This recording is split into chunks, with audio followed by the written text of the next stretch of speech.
Hi,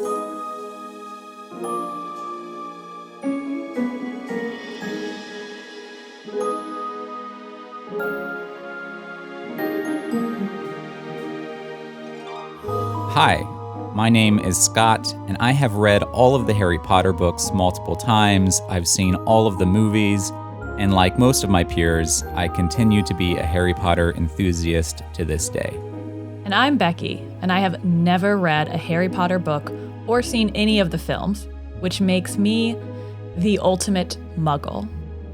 Join us as we make our way through each book, section by section, where Becki will make predictions about what she thinks will happen next. And Scott will try to convince me why it's a good series, worth reading, and maybe even worth loving.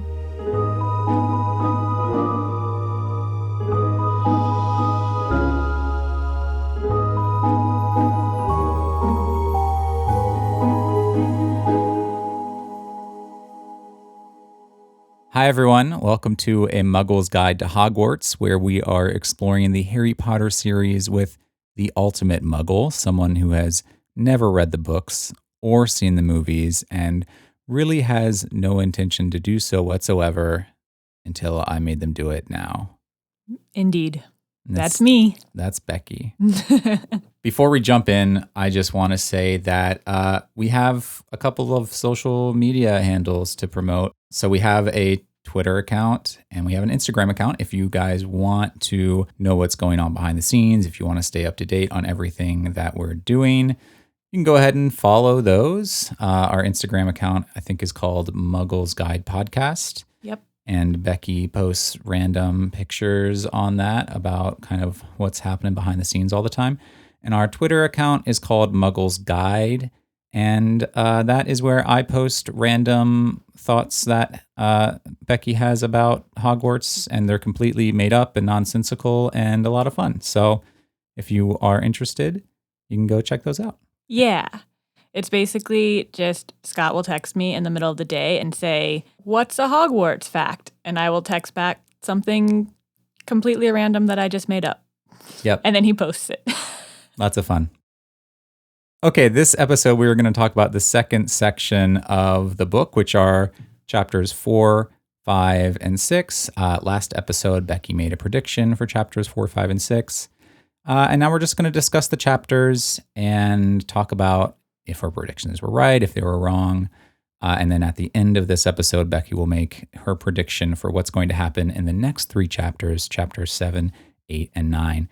This book's flying by, actually. Like, there's not that many more episodes that we're going to do on Sorcerer's Stone because it's not a long book. Great. But before we jump in, I just want to say that I was very impressed by your prediction for chapter 4, 5, and 6. Really? I think you had a lot right, or at least in the realm of being right. Mm-hmm. And there were some like very obvious things that you had wrong. But for the most part, I think you did a really, really good job. Well, I think being at Harry Potter World, like all those years ago, and being in that Diagon Alley space, like I kind of understood what was about to happen in the book, even though I hadn't read it. And then I just tried to pair up what names sounded like they belonged with what professions. Like Ollivander sounded like a wand guy, you know. Yeah. So I think that's probably why I got some right, because it's just a little intuitive. Yeah, fair enough. You have that wizarding world, Harry Potter. What is it called? Harry Potter Wizarding World and Universal experience to kind of fall back on. Yeah, at least for that specific place, since that's kind of like the main staple. Right. Yeah, and then other than that, it was just some guesswork in terms of like, okay, well, if he's going to get a cloak, it's probably going to be from this madam's whatever. Just kind of like some trope guessing, I guess. And I was thinking about it, and earlier today I was writing out the characters and the major places for the next section that we're going to talk about. That one's a doozy too. That one is like, I think, where the story really opens up and you won't have as much knowledge from like Harry Potter world to fall back on. Right. So I think that one might be a little bit more difficult. Because this so far all has been exposition. Like it's still just setting up, like up until the last line of this section is still just setting up Yeah, Hogwarts pretty much. in this world. So, For just a quick refresher for everyone, chapters 4, 5, and 6 of Harry Potter and the Sorcerer's Stone covers Hagrid's arrival at the isolated shack in the middle of the ocean, where he confronts the Dursleys, meets Harry, and then they leave. They go to Diagon Alley. Harry does all of his shopping. He goes to Gringotts, gets his wand, gets his owl, and then he goes back to the Dursleys for a little while and then catches the train to Hogwarts from platform 9 3/4. That's kind of those 3 chapters. And I think we'll just jump in and start talking about the first one, chapter 4, which is the Keeper of the Keys. And this is when Hagrid knocks down the door, walks in, and meets Harry for the first time. Well, Harry meets Hagrid for the first time. right, because he was a baby. So what are your thoughts on this chapter? Yeah, so, I mean, that's something I got wrong because I said that Hagrid pretty much kidnaps Harry Right. in the middle of the night. I didn't know that the Dursleys would be so involved and there would be so much of this like back and forth between Hagrid and the Dursleys and why he hadn't told Harry about his parents and all of this stuff. So that was unexpected. I mean, I feel like they easily could have just swept Harry off in the night. But Yeah. so, Interesting approach to kind Yeah. of get in touch with Harry. yeah. Well, in this chapter, like they reveal pretty early on that Hagrid wasn't aware of what was happening to Harry. Like he wasn't aware that Harry was completely cut off from the magic world and that he didn't know anything about Hogwarts or his parents. And he made a really big deal out of the Dursleys keeping this information and then lying to him about what happened to his parents. So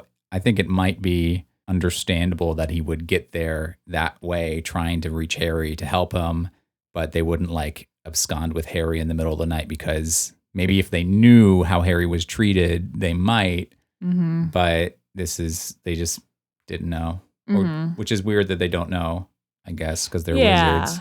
You think they would have like checked up on him once in the Yeah. last 11 years. Like you'd think they would have like maybe once a year just poked in. Yeah. You know? I don't know. Just something they could have done. I was also very shocked with the lack of gun safety portrayed in this chapter. He literally tied a gun in a knot. Yeah. That seems very unsafe.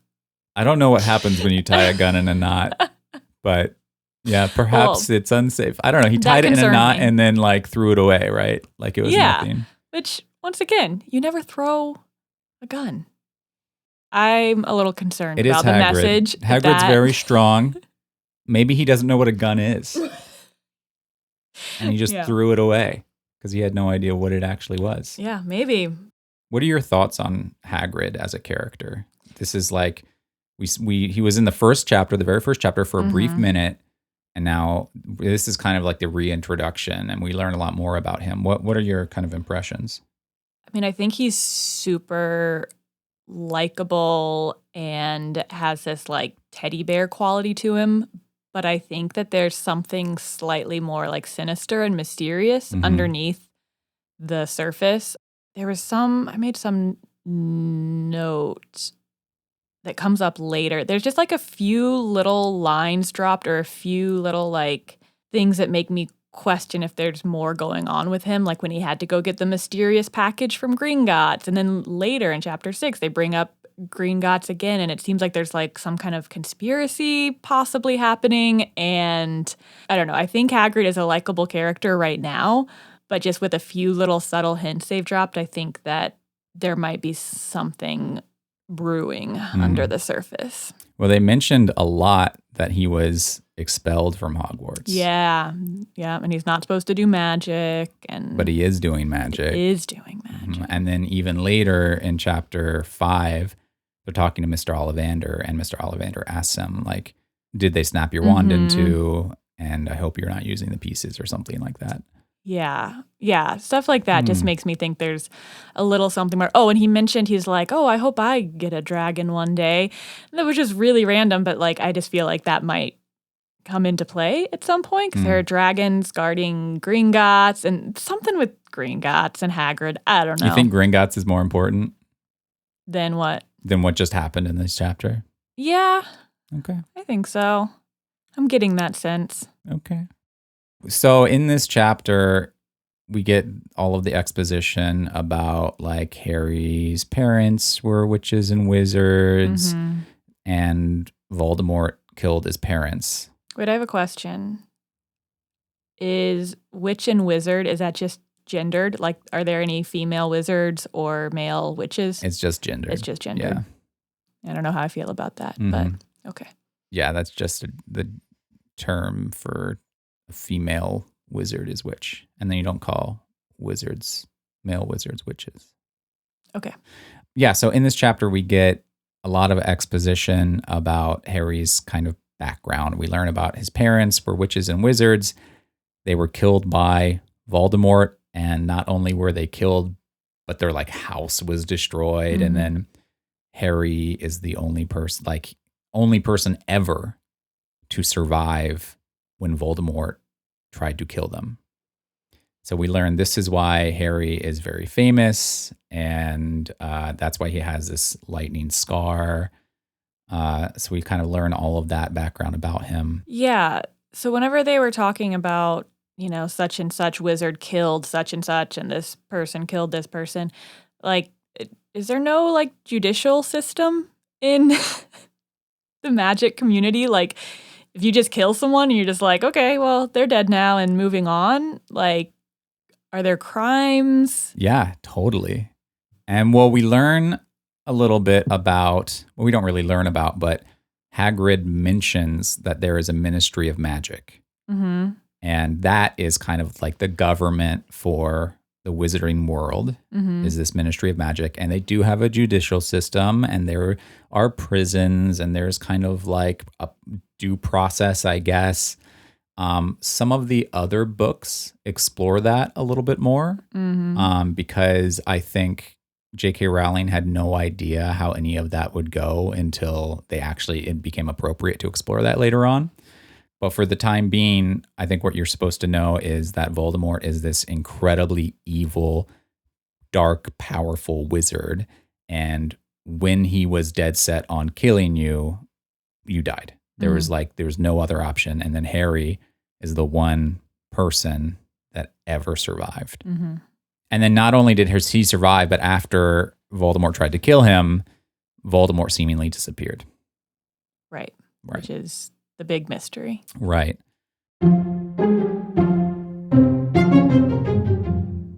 Are there other wizard schools that aren't Hogwarts, or is that like the wizarding school? Yeah, there are other schools, and they come up in some other books later down the line. And then there was like after the entire Harry Potter series was done, after book 7, they like J.K. Rowling just started lore dumping on everyone and just made up a whole bunch of other schools that are around the world. Like there's a American wizarding school. There's a bunch in Asia. I think there's one in India and South America. So like after the Harry Potter series was done, she was just like, okay, here's a bunch of other lore for you. Okay. So there are, and they play a role in a later down the line book, but they're not important to this book whatsoever. But are we supposed to kind of assume that this is like the premier best? Because like Dumbledore's one of the most powerful wizards ever, and he's the head of that school. And yeah, as far as the book is leading us to believe, Hogwarts is like the best wizard school in existence. Okay. And it has like this really storied history, and you'll learn a little bit more about its history and its founding in the next section. But it's supposed to be like the most impressive and prestigious school to be a part of. I think it's all starting to make a little more sense, but I still think I'm a little confused about how this magic world and Muggle world cohabitate. Like, do wizards have jobs in the regular community? Are they completely separate? Like, okay, I'll explain a bit because it's not really revisited at all in this book. Uh-huh. Basically, what we saw in the next chapter, in chapter 5, is Hagrid and The Harry secret passage. kind of wander through London, Yeah. go to the Leaky Cauldron, and then they open up this secret passage to Diagon Alley, which is kind of lives in parallel with the Muggles, but it's kind of this offshoot. I think that's why it's called Diagon Alley, because it sounds like diagonally.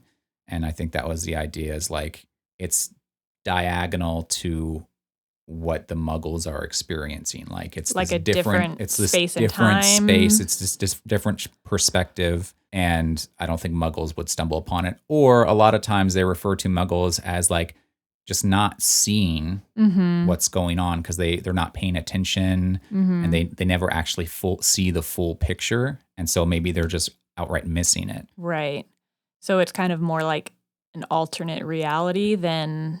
Kind of, but it's not an alternate reality. It's a reality that exists alongside the Muggle reality in the same plane of existence. Right. But the Muggles just are unaware or can't access kind of this more wizard magic side of things. Now, they do exist in the same space, but wizards and witches don't work in the same space. So yeah, so they're not like incorporated into the everyday life. Right. It's not like mutants and X-Men where like this senator is a mutant and stuff like that. Yeah. They're like pretty separate. So if they have jobs in the wizard world, not...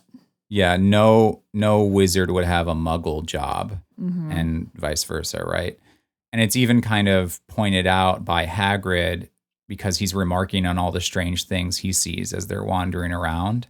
He's like, look at this like pay machine and look at these cars and all. He's like talking about all the strange things that Muggles come up with because they live completely separate existences and lives. Okay. They think Muggles are strange and come up with strange kind of wonderful technology, but they don't need it because they have magic. Right. So in the first chapter, when Mr. Dursley's like seeing all the people in cloaks and he's like, oh, so annoying that these people are doing this. It's not just that they decided to wear cloaks that day to celebrate. It's that they like came out of their wizard world into regular world. That was like a celebratory day because Voldemort had gone. And so they were out celebrating wherever they wanted to. Okay. There is, I think in the next chapter, like Daedalus Diggle, or Daedalus Diggle. I think he's just a random wizard that is brought up in the Leaky Cauldron when Harry is shaking everyone's hand. And Harry's like, oh, I saw you one time in like a department store or something. So wizards do like exist in the Muggle world, but they live quite a separate life, if that makes sense. Yeah, like I said, it's starting to make more sense. And honestly, it might just not matter that much. And you just have to kind of like take the story for what it is. But I think my brain's still trying to kind of like figure out how these worlds correlate. You're thinking like 3 books ahead where the story actually develops to a point where that kind of stuff becomes more relevant. This is, it's a very basic children's story that we're reading right now where it's not important to think that much about kind of that aspect of the world building. Gotcha. Later on, when the book series becomes more popular, I think J.K. Rowling starts expanding her ideas and writing about them. And so that comes into play later on in some later books. But for now, that's it. Okay. On to chapter 5. Yeah, that was a big one. Yeah, this was big. So we listened to this chapter because we had an hour drive we had to make up to a hike we were doing. And so we actually listened to it. And it was kind of interesting to hear it all read aloud. And you're right, the narrator is really good. But it did take like the entire hour to get through Diagon Alley chapter. It's a long one. A lot of important stuff happens here. And this is like your first view into the wizarding world is this chapter. Yeah. So in this chapter, Hagrid and Harry go to the Leaky Cauldron. Harry is kind of like accosted by all these people who want to shake his hand because they recognize him for being a celebrity, essentially. And then they open a secret doorway to Diagon Alley, and they go to Gringotts and they do all the shopping, and Harry's just kind of like overwhelmed, but with all these kind of wonderful feelings. One of the things that happened, I think before they even get to the leaky cauldron, is the owl shows up with the message, and then Harry has to pay the owl, which is kind of an adorable little scene. But like, what does the owl do with brass coins? Like, what does he need those for? Great question. I don't think the owl does anything with brass coins, but the owl delivered a paper, the wizard paper, to Hagrid, and he wants payment for delivering the paper. So he presumably flies back to the paper distributor and pays that person. Yeah. The owl messaging thing is kind of funny. It just reminds me of texting via owl. Yeah. I don't know. Yeah. It's pretty cute. All of the description and imagery in Diagon Alley was pretty fun. Like the cauldrons, they were like, this kind of cauldron, self-stirring cauldrons, collapsible cauldrons. I don't know. Stuff like that was very funny. You can kind of get a sense of this bustling marketplace, but it's all magic stuff. I just want to say that even here, you were pretty spot on with your prediction. You predicted that the leaky cauldron was a bar, and granted, that sounds like a bar. Sounds like a bar. But you predicted that, and then you predicted they go to Diagon Alley, and you knew Gringotts was the bank. You knew that they would go there. You thought maybe to start a bank account or something, but that's where obviously Harry gets his money. Right. And so they go in there, and there's goblins. And I also want to bring up that you thought that Griphook was a wizard, just kind of like a random wizard. He is a goblin. And you thought Crabbe and Goyle were goblins. I did. You brought up goblins, Yeah. which there's no reason why you would think there'd be goblins in Harry Potter. But you predicted Crabbe and Goyle were goblins, but Griphook is the actual goblin. Got it. Yeah. I thought that was funny. Yeah. Oh, I have a fun trivia question for you, because they talked about it when they were underneath the bank. So do you know the difference between stalactites and stalagmites? Well, stalagmites got an M in it.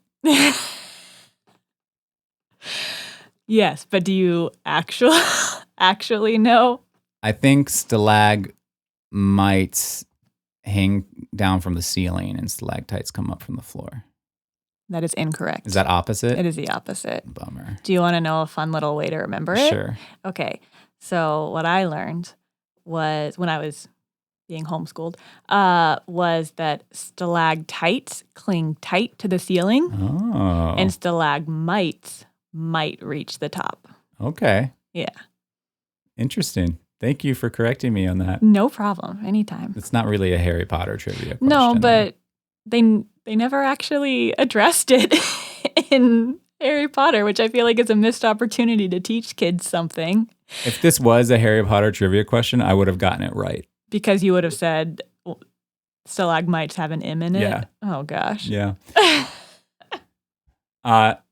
Anyway, so did Gringotts live up to your expectations? Because you have seen Gringotts at Harry Potter World.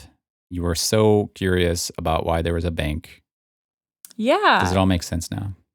Yeah. The whole tunnel system sounds interesting. I mean, it was hard to not picture it like a roller coaster, since it is a roller coaster that I've been on.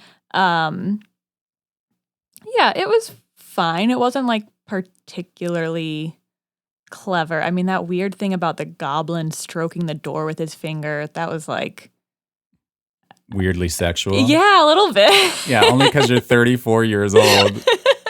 To a 9-year-old, they don't think about that. Yeah, I guess so. It's worded weird. It was fine. I would say it wasn't my favorite part of the chapter. I enjoyed the other places that they went more. What was your favorite place that they went to? I liked Ollivander's a lot. Where else did they go? They got the cloak. At Madame Malkin's. And there they met Draco Malfoy, right, which was a character that I listed because he's an important reoccurring character in the story. Yes. What else did they gather? They got his owl, but they didn't really talk about the inside. They were just like, and then he walked out They and he went had and an got an owl. owl, Yeah. yeah. And what's the owl's name? Hedwig Hedwig, who you thought was a barber. Was a barber who cut his hair. Makes sense. You threw that in at the end. Yeah. No, it's a good owl name. I think they went some other places to get like their cauldron, and I think there was like an alchemist shop they went to get ingredients. But the two kind of main locations they went, well, the three main locations they went were Gringotts, Madame Malkin's, where they ran into Draco, and then Ollivander's, where he bought his wand, which is a pretty important moment in the story. So what'd you like so much about that scene? I think I liked the character of Ollivander. I just felt like he was like very quirky and funny, but also very knowledgeable and good at his job. Yeah, I think it just is a moment that makes it really personal to Harry since the wand chooses the wizard.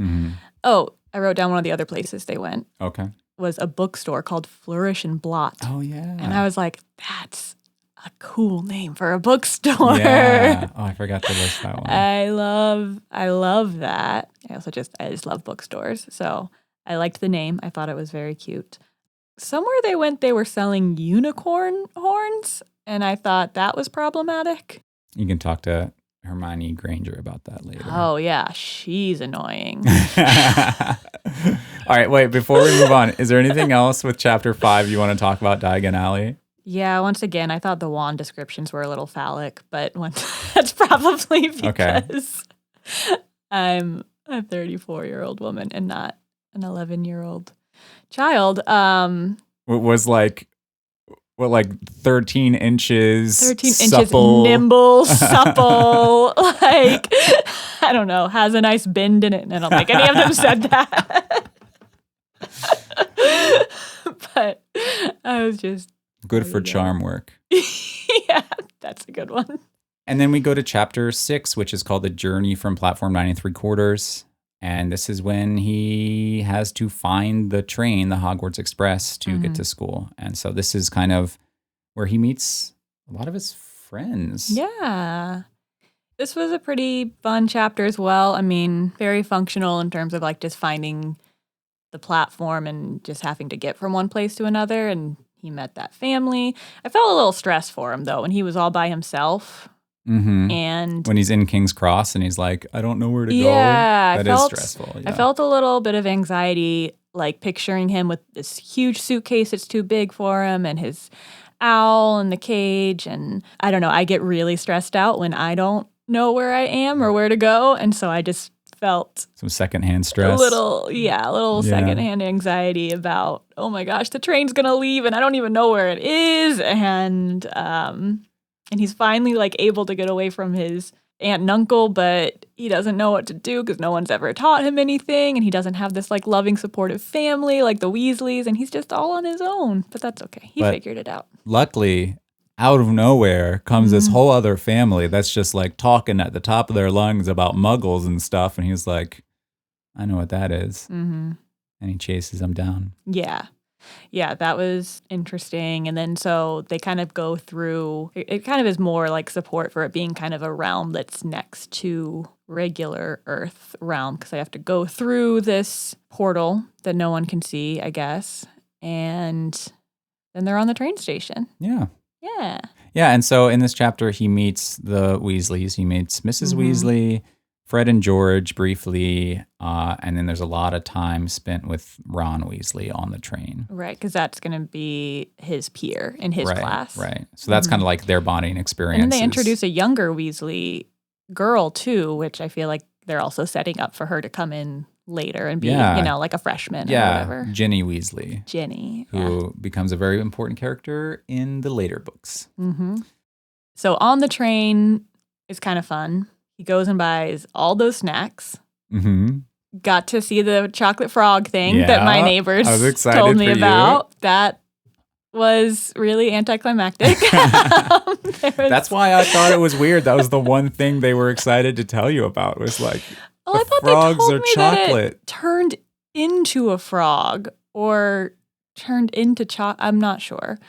I don't know. I was 11. The whole photograph thing, I don't think I quite understand. What do you mean? What didn't you get? Well, when they were like, had the trading cards and then he looks and he's gone and Ron's like, well, he's not going to stand there all day. So I'm just like, what does this look like? In the wizarding world, people like in photographs can move between their portraits or pictures and they can move in their pictures. So like what you'll see when they get to Hogwarts and see like a bunch of paintings all over the walls, like everyone in the paintings just like look around and you can talk with them and interact with them. And also they can kind of move between portraits. And if there's a picture of one in one place and a picture of one like in a totally different place, they can also go between those. So, but what does that look like from like the subject's point of view? Like, is Dumbledore just sitting at his desk, like writing some stuff, and he's like, "Oh, let me go stand in my picture booth," and he walks over to where he would like? No, it's like this totally separate. Like Dumbledore in real life exists and doesn't have to go to a certain place to be in a picture. It's like like when you capture a photograph of a wizard, it's like you're capturing them, and then there's a new version of them in this. You're like cloning photograph. them? Kind of. Yeah, it's weird. In like a digital space? Again, don't think too hard about it. Sorry. Don't think too hard about this. This is me we're talking It is like about. Dumbledore doesn't have to go to different picture frames and like make an appearance. That's okay. That's what I was worried about. Yeah, that doesn't happen. What else happens on this train? So they also meet Neville Longbottom and Hermione Granger. Yes. 2 important characters. Oh, okay. Yes. Hermione I knew was important. Tell me what you think about Hermione. I mean, she's a bit uppity, but I know they all become friends, so that's... She can still be uppity when they're friends. I'm sure she's a well-liked character. I think she still needs to grow on me because she's quite a go-getter. She's a bit snooty, and a little in your face about how much better she is than everyone else. Like if you're gonna read all the textbooks cover to cover and then some, like you just don't have to talk about it. You know what I mean? You don't think she's just like super excited that she's going to Hogwarts? I think she is, but she's just going about it in an annoying way. Okay. So far. And then eventually, Draco Malfoy shows up with Crabbe and Goyle. Yeah. How did you pronounce Goyle's name last time? I mean, Ghoul. Ghoul, but then you said Goyle, and I was yeah, but I like Ghoul better. Crabbe and Ghoul show up. Probably why I thought they were goblins and ghouls. Yeah. Oh, that's probably why. Crabbe and Ghoul show up with Draco Malfoy, and they like kind of bully them for a little bit. And then Harry stands up for himself and stands up for Ron. Yeah, actually, so I was thinking about that and how for Harry being like an abused little boy, he's actually pretty good at standing up for himself and standing up for his friends. And I think that's really cool. Yeah. Maybe he got practice because he was bullied constantly by Dudley. Maybe. So maybe he maybe he's like stepping into this new world and he's like, oh, I can be a new person. Yeah.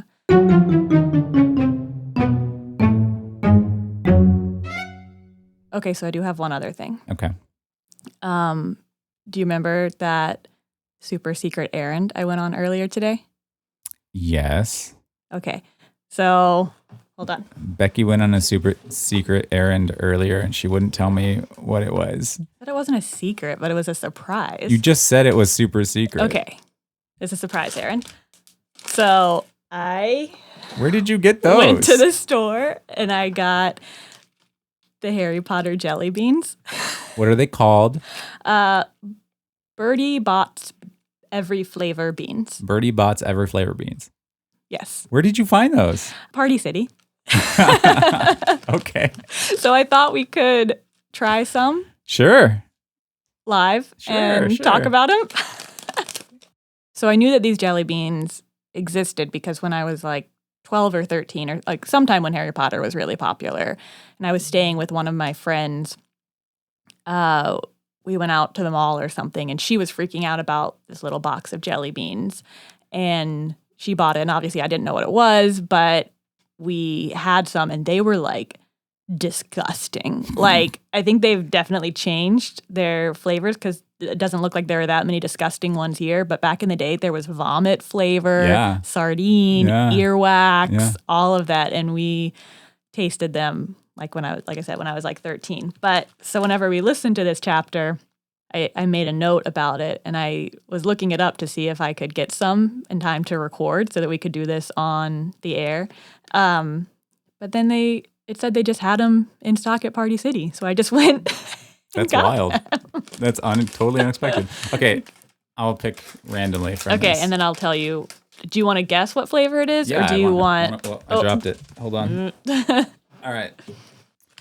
Oh, it's green. This one it's like yellow-green with gray-black flecks in it. Okay, you going to try it? Yeah. Okay. Always making a bad face. Oh, it's bad. You got a bad one. There aren't that many bad ones in here. Oh, it's not good. What flavor do you think it is? I don't even know. Hold on. What is that? I got to actually eat the rest of it to figure it out. Oh, man. I have no idea what that is, but it's not good. What is it? I'm pretty sure you just ate a booger flavored one. Yeah, that checks out. How would I know what a booger flavored one tastes like? Come on. You're really going to say you've never tried your boogers? Why did I eat the rest of it? I don't know. That's on you. All right, I'm going to close my eyes and pick one. This one's also green-yellow, but it doesn't have the fleck, so I'm hoping it's not booger flavored. Oh, that's not bad. That's like a lime or a lemon. Oh, man, I totally ate a booger. Yeah, you did. Yeah, yours. This one's just yellow. Yeah, that one's definitely lemon. Yeah, that one's nice. Okay, one more each. Do you want to? One more each. Yeah, I'm going to pick one for you. Okay. Okay. Mm-hmm. Oh, they do have a vomit one in here. Okay, fine. All right, do you want a nice one or a medium one? Well, I already ate the worst one in there, so I'll take whatever. Ooh, let me see if I can find this one. Okay, here. Okay, this one it's kind of dark brown reddish with black flakes in it. Mm-hmm. The black flakes have not been great so far.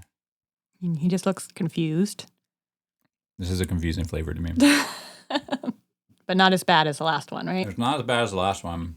It's weird. It's got this spice to it. Mm-hmm. I have no idea what this is. Does it taste like something you might eat for breakfast? No. Are you sure? Does it taste like something you might put on a pizza? No. Okay. What is that? I thought it was the sausage flavored one. It does not taste like sausage. It doesn't taste. Not at all. Wait, maybe I picked the wrong one. I'm gonna look. Maybe that was earthworm. Did I mess up? I tried to find the sausage one. That could have been dirt. I think it was dirt. Oh. I think you gave me dirt. Sorry. It tastes more like dirt. It tastes more like dirt. All right, you can pick one out for me. All right, I gotta put my mic down. Please be nice. Okay, I picked out one that's pinkish. Ooh, that's bubble gum. It's called candy floss. Okay, well, it tastes like bubble gum. So you gave me dirt, and I ate booger. Yeah. And you got lemon and candy floss. So you're welcome. Okay, and then I think this chapter ends with them getting off the train.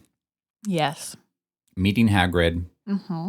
They see the castle, and then they go in the boats across the lake with Hagrid to the castle, right? Yep. And then he knocks on the doors. Knock, knock, knock. And then that's it. We don't know. Wow. End of chapter 6. What a cliffhanger.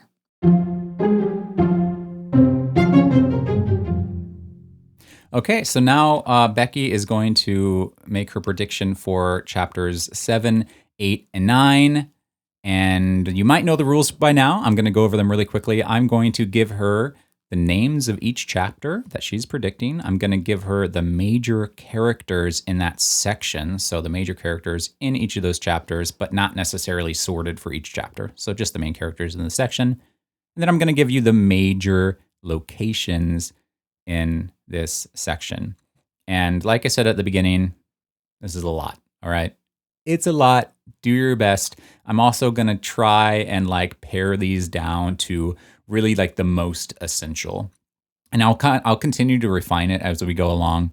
But I'm just going to keep it to like the most essential characters in this section because there are a lot, because we're actually going into Hogwarts Castle now. There's a lot, and there's also a lot of locations. So, Okay. great. All right. You ready to hear all of it? Yeah. Chapter 7 is called The Sorting Hat. Chapter 8 is called The Potions Master. And Chapter 9 is called The Midnight Duel. Mm.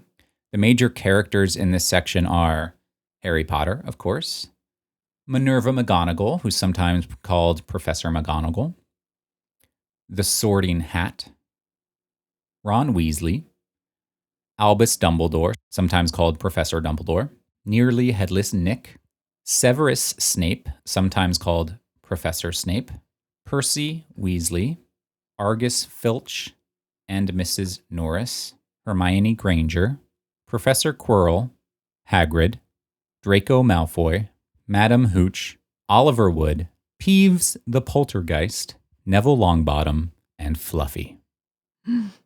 Fluffy? That's a long list of characters. Sorry, I might not have pared it down enough, but so good luck to you. Yeah, okay. And the locations are the Hogwarts Castle. And within that, there are kind of a bunch of locations. Actually, all of these kind of are in the Hogwarts Castle. So there's the Great Hall, the Gryffindor Tower, which includes the common room and dorm rooms, Transfiguration class, Defense Against the Dark Arts class, Potions class, Hagrid's Hut, Flying class, the Hogwarts Trophy Room, and the Forbidden Corridor on the 3rd floor. And there you go. All right, are you ready to make your predictions? Yes, I am. So they go to Hogwarts, and I'm noticing right now that whenever I'm writing notes for this, I usually spell Hogwarts with a Z, like Schwartz. Yeah, but I think I've that's noticed not that too. Why do I think it's Hogwarts? I have no idea. That's not true at all. It's just Hogwarts. Yeah, I just do it naturally for some reason. Anyway, maybe in the British version, is it a Z? No. Oh, man. Okay. All right. I mean, yes. What? You're so right. I'm so British. Yeah. All right. We meet Minerva and Dumbledore, although we've already met them as the reader, but Harry's going to meet them as soon as he gets into Hogwarts. They're going to have like a welcoming party. They're going to be all like, oh, like Harry, like we didn't see you since you were a baby. Oh my gosh.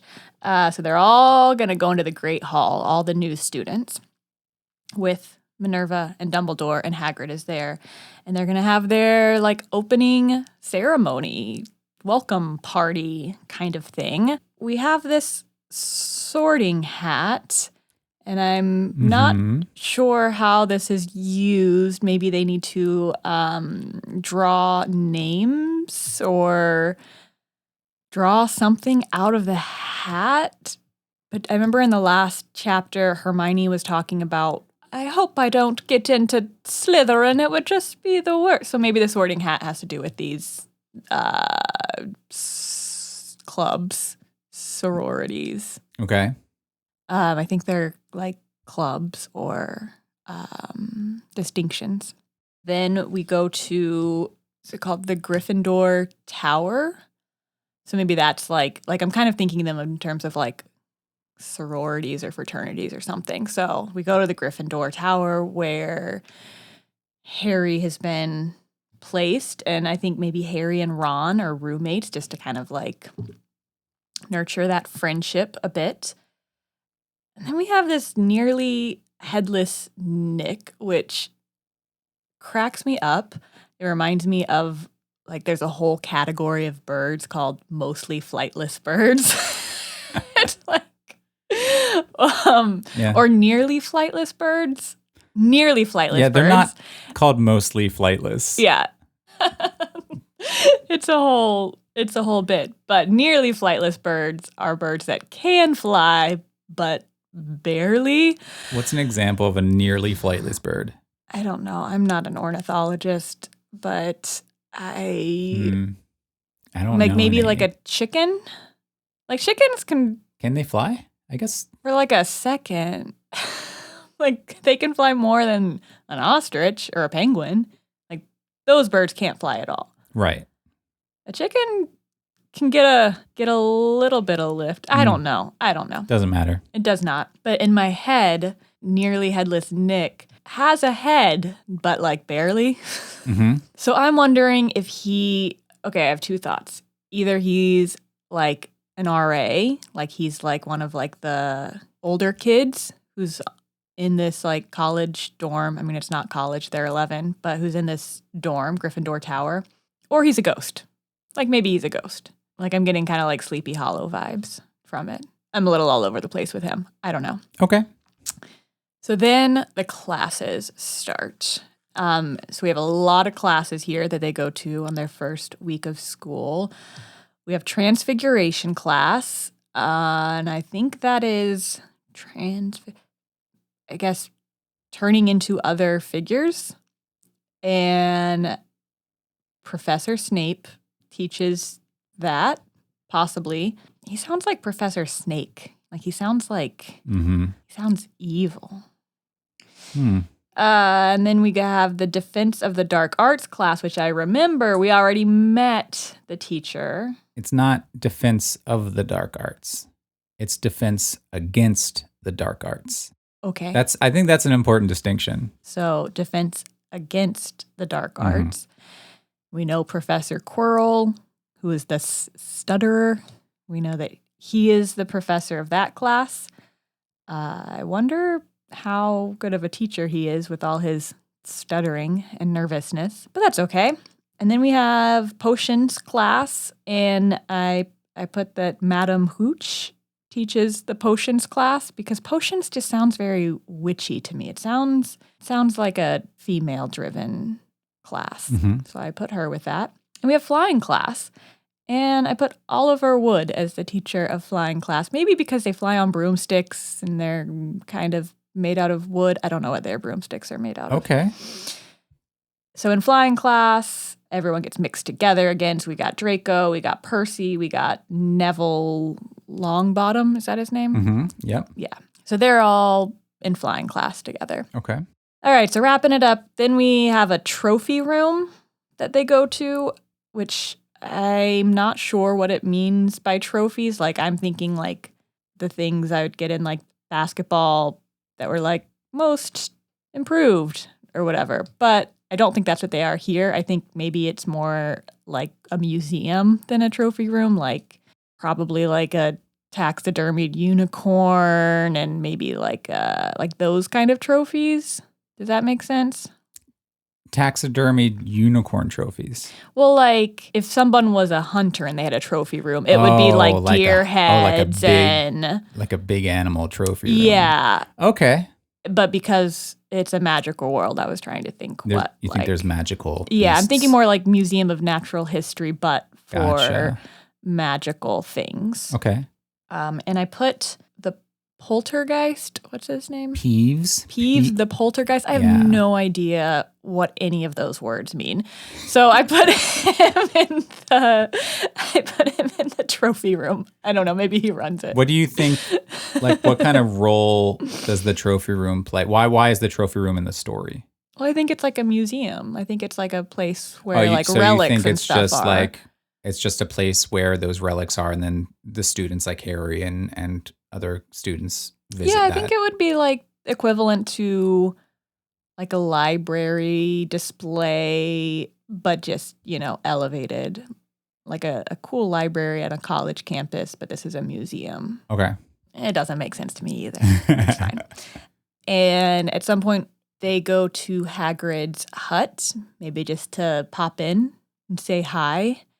And I feel like there's going to be more character development with Hagrid, and he's going to be all like bumbling around and forgetful and, just a little messy. Okay. So they're going to see him at his hut. And then there's this forbidden corridor. And this is when they're going to start like getting into some trouble. Harry and Ron and I think Hermione. And we see Fluffy who is going to be like a big white fluffy cat. Because we've already established that some of the grown-up wizards turn into animals and some of them turn into cats, like Minerva. So we're going to meet this cat named Fluffy, and it's really going to be like a transfigured person. Interesting. Okay. But we don't know who. And maybe they don't even know it's a person. Maybe they just think it's a cat, but it's someone. Okay. That's what I got. I feel like I'm going to be the most wrong about this section that I have been so far. This is you were talking about it earlier because this is tough because there's not really a true storyline at this point. Like you don't know. It's really unpredictable what's going to happen. But I love the connections you're making between names and professions and what you like already know about the story and bringing transfiguration and cats and everything else. Like I think all of your predictions make a lot of sense. And those are my predictions for chapters 7, 8, and 9 of Harry Potter and the Sorcerer's Stone.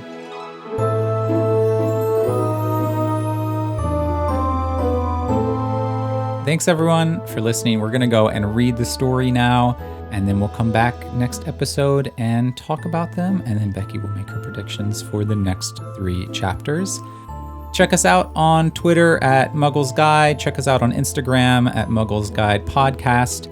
And this is our 3rd episode. So if you're liking the podcast, give us a review. Rate us 5 stars wherever you're listening to us. We would really appreciate it. And spread the word because we're just having a lot of fun and we think other people might like it too. So thanks everyone for listening and we'll catch you next time. Goodbye. Bye.